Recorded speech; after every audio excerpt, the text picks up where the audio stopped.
Hello students, अब मैं आपको आज कुछ नया बताने जा रहा हूँ अकाउंटिंग के बारे में ही। दैट इज नीड या यूटिलिटी या इम्पोर्टेंस या एडवांटेज ऑफ अकाउंटिंग। अकाउंटिंग की जरूरत क्यों होती है या अकाउंटिंग का हमारी लाइफ में क्या इम्पोर्टेंस है बिजनेसमैन की लाइफ में, या फिर उसके एडवांटेज बिजनेस को क्या हो सकती है या उसकी यूटिलिटी क्या है। ठीक है, तो वन आफ्टर वन जो पॉइंट्स यहाँ पे लिखे हुए हैं मैं उनको आपको एक्सप्लेन करूंगा। बट बिफोर दैट मैं इसको दो पार्ट में डिवाइड कर रहा हूँ, एक यूटिलिटी फॉर द बिजनेसमैन और दूसरा है यूटिलिटी फॉर द गवर्नमेंट। ठीक है, हमारी सरकार होती है उसके लिए भी हमारी अकाउंटिंग का कुछ इंपॉर्टेंस। ठीक है, फर्स्ट पॉइंट है एड टू मेमोरी। हम बिजनेस में डे बाय डे हर दिन बहुत सारे ट्रांजेक्शन करते हैं और हर रोज हमारे ट्रांजेक्शन्स बढ़ते चले जाते हैं। एक दिन, 2 दिन, 3 दिन, इस तरीके से अगर हम बात करें तो साल में होते 365 दिन और उसमें से 52 संडेज अगर हम निकाल दें तो भी हमारे पास बहुत सारे दिन बचते हैं जिस दिन हम बिजनेस को करते हैं। ठीक है, एवरी डे बहुत सारे जो ट्रांजेक्शन्स होती हैं they can not be memorised, हम उनको याद नहीं कर सकते। अब उसका जो दूसरा अल्टरनेटिव होता है वो यही होता है कि अगर हम याद नहीं रख सकते हैं तो we should record them somewhere. ठीक है, तो हम इसी मेमोरी का जो हमारी मेमोरी होती है बहुत शार्प है और बहुत अच्छी भी होती है, बट सारी चीजें एट ए ग्लांस अगर उसको रिवाइंड करने की कोशिश करेंगे तो दैट इज नॉट पॉसिबल। ठीक है, तो इसलिए हम क्या करते हैं कि बुक्स ऑफ अकाउंट में सारे ट्रांजेक्शंस को रिकॉर्ड कर लेते हैं, जो कि हमारी मेमोरी के लिए जरूरी होता है कि हमें उसको मेमोराइज करने की जरूरत नहीं है, हमें उसको याद रखने की जरूरत नहीं है। Everything is available in the books of account, जहां से आपको जो भी इंफॉर्मेशन चाहिए वो इंफॉर्मेशन आप ले सकते हैं। ठीक है, दूसरा पॉइंट होता है कंट्रोल ऑफ बिजनेस। बिजनेस में जो भी ट्रांजेक्शंस आप करते हैं day after day you record them. Record करने के बाद आप उसको फाइनलाइज करते हैं, उसको कंक्लूड करते हैं। कंक्लूड करने के बाद you interpret them, analyse them. Analysis और इंटरप्रिटेशन के बाद आपको बहुत सारी अच्छाइयां बहुत सारी बुराइयां बिजनेस में समझ में आती हैं। तो जहां पे आपको गलतियां नजर आती हैं, जहां पे आपको लूपहोल्स नजर आते हैं, वीकनेस नजर आती है, उन चीजों को आप बेटर तरीके से कंट्रोल कर पाते हैं।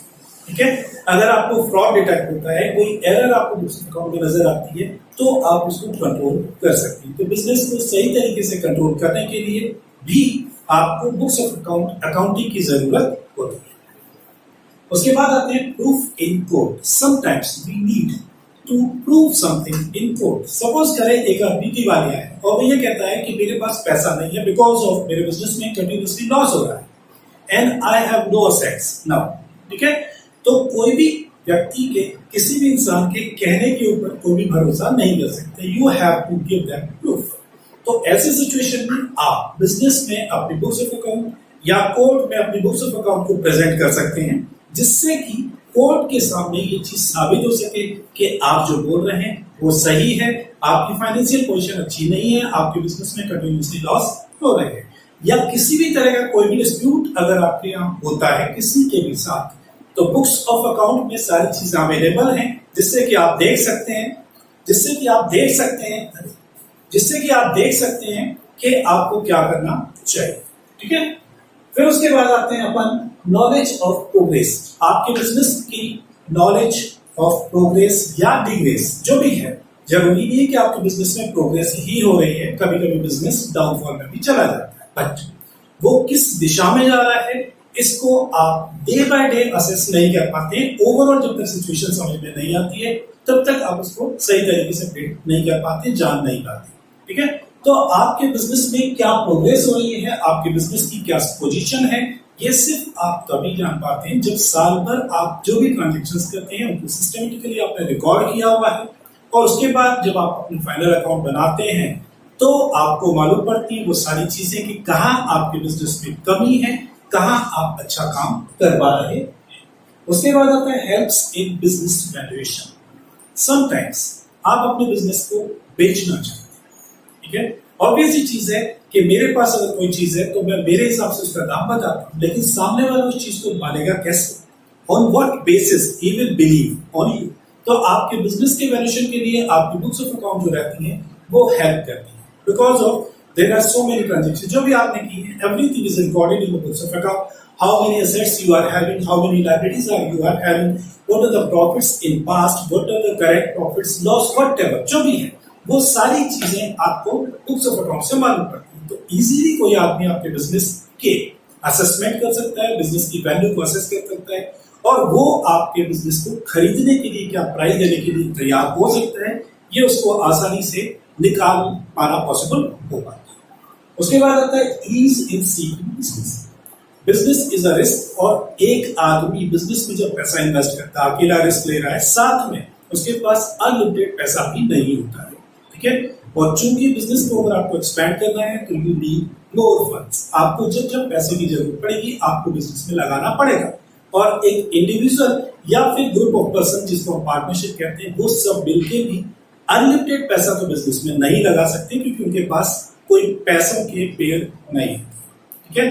तो ऐसी सिचुएशन में यू नीड लोन्स, आपको लोन की जरूरत पड़ती है।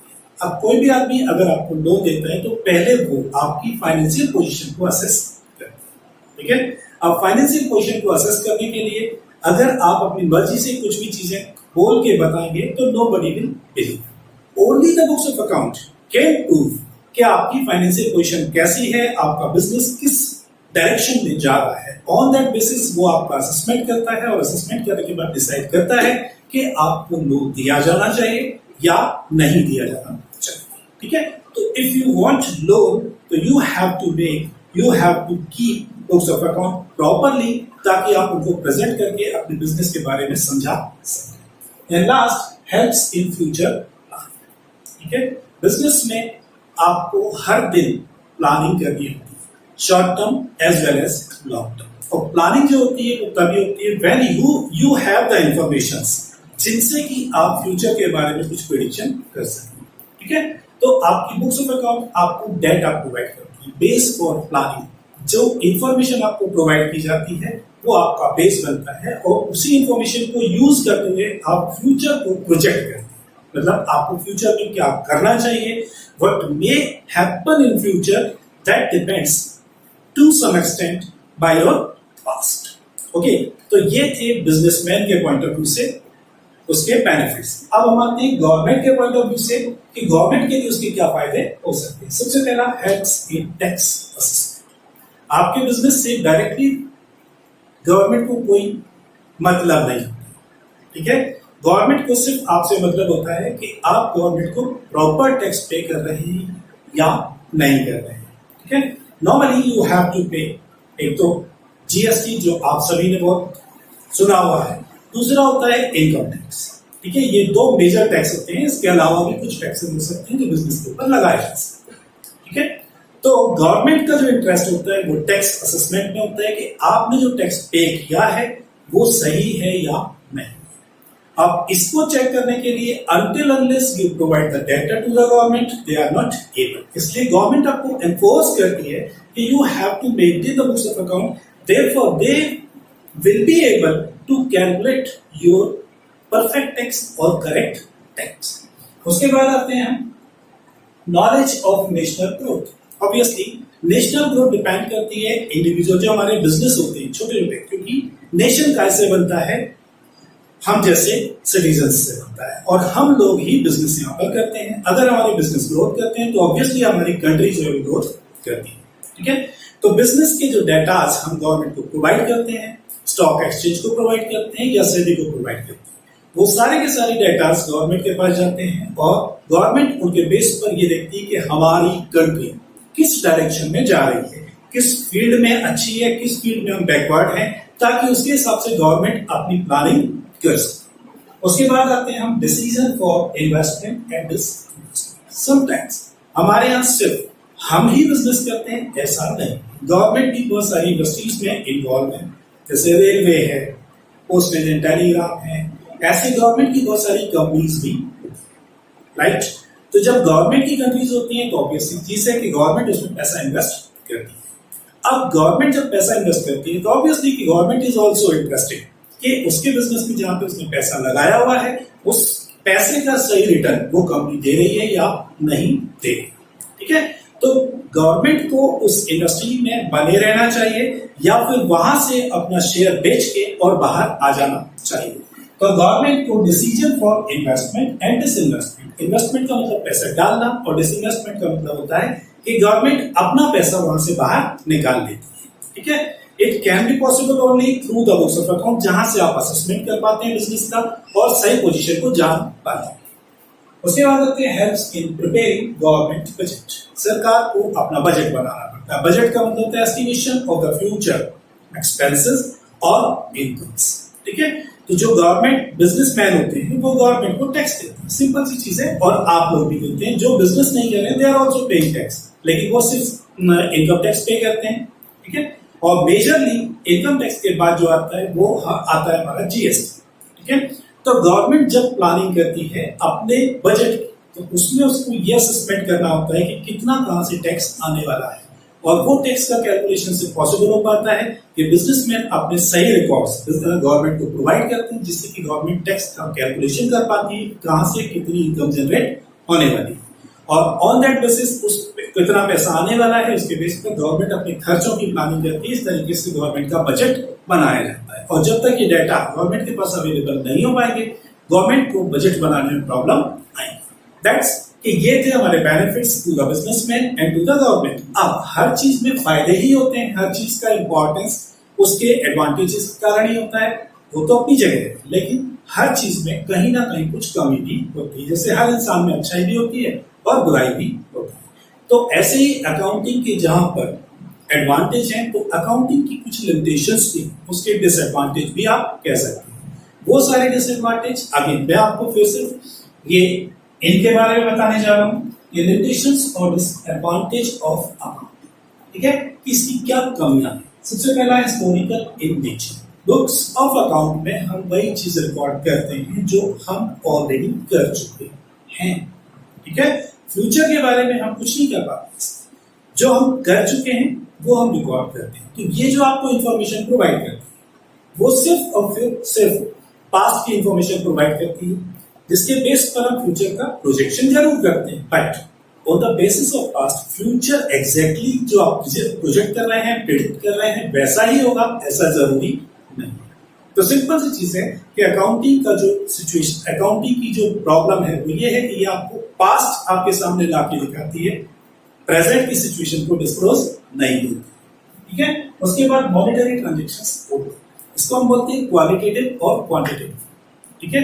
क्वालिटेटिव का मतलब होता है कि अच्छाई और बुराई, और क्वांटिटेटिव का मतलब होता है जिसको आप मेजर कर सकते हैं किसी चीज को। तो बुक्स ऑफ अकाउंट की या अकाउंटिंग की जो कमजोरी है वो ये है कि हम यहाँ पर सिर्फ और सिर्फ उन्हीं इवेंट्स और उन्हीं ट्रांजेक्शन्स को रिकॉर्ड करते हैं जिनको कि हम बुक्स ऑफ अकाउंट में जिनको कि हम मॉनिटरी वैल्यू में काउंट कर पाते हैं। जिन चीजों को हम मॉनिटरी वैल्यू में रिकॉर्ड नहीं कर पाते हैं, काउंट नहीं कर पाते हैं, उनको हम बुक्स ऑफ अकाउंट में रिकॉर्ड नहीं कर पाते हैं। तो बिजनेस में जरूरी नहीं है कि जो ट्रांजेक्शन हम कर रहे हैं जिनको मॉनिटरी वैल्यू में कैलकुलेट कर पा रहे हैं वही सिर्फ बिजनेस की प्रोग्रेस के हेल्पर है, बल्कि ऐसी बहुत सारी एक्टिविटीज होती हैं जिनको मॉनिटरी वैल्यू में काउंट नहीं कर पाते हैं। Therefore they are not presented in the books of account, they are not available at all in the books of account। जैसे जब बिजनेस किया जाता है तो वहां पे आप अपने बहुत सारे एम्प्लॉयज को भी हायर करते हैं, ठीक है। जो एम्प्लॉय को आप हायर करते हैं वो एम्प्लॉय के ऊपर भी आपका बिजनेस डिपेंड करता है, सिर्फ आपकी मेहनत काम नहीं आती। तो अगर आपके बिजनेस में लॉयल एम्प्लॉयज हैं तो आपका बिजनेस ऑब्वियसली तरक्की करेगा, और अगर आपके बिजनेस में बेईमान एम्प्लॉय आ जाते हैं तो आपका बिजनेस तरक्की नहीं कर सकता, ठीक है। उसमें लॉस होगा या आपका बिजनेस डाउनफॉल में चला जाएगा, ओके। लेकिन किसी आदमी की लॉयल्टी की और डिसऑनेस्टी की या ऑनेस्टी की कोई मॉनिटरी वर्थ नहीं होती कि ये आदमी की ईमानदारी की कीमत 1 लाख रुपए है या 50,000 रुपए है या 50 करोड़ रुपए, नोबडी कैन सी, ठीक है। तो ऐसा कि हमारे जो एम्प्लॉयज हैं obviously they are helping in progress of business, but we are unable to count their kindness, their loyalty in the books of account। तो हम उसको ना तो असेस कर पाते हैं ना उसको बुक्स ऑफ अकाउंट में रिकॉर्ड कर पाते हैं। उसके बाद आता है पर्सनल बायस। पर्सनल बायस का मतलब होता है पक्षपात, जिसको हम बोल सकते हैं कि जब कोई आदमी किसी के फेवर में काम करता है, उसके फेवर में काम करता है तो उसके लिए अच्छा करता है, और किसी के फेवर में काम नहीं करता है मतलब बायस्ड हो जाता है, तो वो किसी के प्रति तो उदासीन हो जाता है। मतलब ये कि उसको फेवर नहीं करना और एक को फेवर करना। तो it happens in accounting also कि व्हाटएवर कि आप बिजनेस में जब ट्रांजेक्शन्स को रिकॉर्ड करते हैं तो आप किस ट्रांजेक्शन को रिकॉर्ड करना है, किसको रिकॉर्ड नहीं करना है, किसका असेसमेंट कैसे करना है, किसका वैल्यूएशन कैसे करना है, ये आपको डिसाइड कर पाते हैं। और ऑन दैट बेसिस आपके बिजनेस के प्रॉफिट या लॉस अफेक्ट होते हैं, कम भी हो सकते हैं और ज्यादा भी हो सकते हैं। Lack of universality, lack of universality का मतलब होता है accounting is based on certain principles, ठीक है, विच आर मैन मेड। हमारे कुछ नियम हैं जो हमने खुद ने बनाए। अब हर कंट्री के, हर सोसाइटी के अलग अलग नॉर्म्स होते हैं, अलग अलग रूल्स एंड रेगुलेशंस होते हैं। तो अकाउंटिंग की जो समस्या है वो ये है कि इसमें जो प्रिंसिपल्स डेवलप किए गए हैं, ठीक है, वो दुनिया की हर कंट्री में एग्जैक्टली ऐसे के ऐसे फॉलो किए जाते हैं, ऐसा नहीं है। कुछ प्रिंसिपल्स कुछ कंट्रीज में फॉलो होता ही नहीं है, या कुछ कंट्रीज में उसको अलग तरीके से फॉलो किया जाता है। तो ऑब्वियसली हम दो कंट्रीज की, अगर हम दो बिजनेस को कंपेयर करें तो it is not possible for us कि हम उनको सही तरीके से असेस कर पाएंगे, एनालाइज कर पाएंगे, कंपेयर कर पाएंगे, because of difference in accounting rules, principles जो हमने फॉलो किए हैं और जो उन्होंने फॉलो किए हैं। इसके बाद हम आते हैं no effect of price level changes. We know very well कि every day there is change in prices. हमारे रुपए की जो परचेजिंग पावर है कम ज्यादा होती रहती है, ड्यू टू कि कभी चीज के रेट बढ़ जाते हैं, कभी चीज के रेट कम हो जाते हैं, ठीक है। लेकिन जो वैल्यू बढ़ने का मतलब रुपए की जो वैल्यू बढ़ रही है या रुपए की जो वैल्यू कम हो रही है, इसके कारण हमारी प्राइसेस बढ़ जाती हैं या कम हो जाती हैं, इसका कोई इफेक्ट हम बुक्स ऑफ अकाउंट में नहीं दिखा पाते हैं। हम सिर्फ व्हाटएवर जो हम कर चुके हैं उस वक्त जो प्राइस थी हम उसी पर सारी चीजें रिकॉर्ड करते हैं। तो इसके कारण भी हमारी जो बुक्स ऑफ अकाउंट है लिटिल बिट वो सही नहीं होती है। ऑब्वियसली कि वो पास्ट की चीजें सही बता रही है, लेकिन प्रेजेंट के बारे में या फ्यूचर के बारे में सही तरीके से कैलकुलेशंस नहीं कर पाते। इसके बाद आते हैं विंडो ड्रेसिंग। विंडो ड्रेसिंग एक वर्ड है विंडो शॉपिंग से जुड़ा हुआ, जैसे कि आपको अच्छा अच्छा दिखाने के लिए शो केस में बहुत सुंदर सुंदर तरीके से डेकोरेट किया है, ठीक है। उसी तरीके से बुक्स ऑफ अकाउंट में व्हाटएवर यू वांट, वो सब आप जो दिखाना चाहते हैं वो आप अपनी बुक्स ऑफ अकाउंट में उसी तरीके से प्रेजेंट करके शो कर सकते हैं जिस तरीके से आप दिखाना चाहते हैं। ये कहलाती है विंडो ड्रेसिंग। बहुत सारे ट्रांजेक्शन्स हैं जिनको हम बुक्स ऑफ अकाउंट में रिकॉर्ड करना चाहें तो करें, ना करना चाहें तो ना करें। क्यों? क्योंकि अकाउंटिंग हमको खुद को करती है, ठीक है। तो मे भी कि हम कई बार असेट्स को एक्सपेंस के रूप में दिखा देते हैं या एक्सपेंस को असेट या लायबिलिटी अलग अलग तरीके से प्रेजेंट किया जा सकता है, और उसके कारण जो हमारे रिजल्ट्स होते हैं, जो हमारी फाइनेंशियल पोजीशन होती है वो अलग अलग हो जाती है, ठीक है। तो विंडो ड्रेसिंग जैसा हम चाहते हैं वैसा बुक्स ऑफ अकाउंट में एडजस्टमेंट करते हैं और उसी तरीके से हम बुक्स को प्रेजेंट करते हैं। इसका इफेक्ट हमें तो मालूम है, लेकिन जो हमारे यूजर्स हैं उनके सामने सही पिक्चर हमारा नहीं आ पाता। इस तरीके से आज मैंने आपको इस वीडियो में दो चीजें बताई, एडवांटेज एंड डिसएडवांटेज या फिर need and limitations of account. अब हम अगले लेक्चर में, अगले वीडियो में अगली चीज पढ़ेंगे। तब तक के लिए बाय।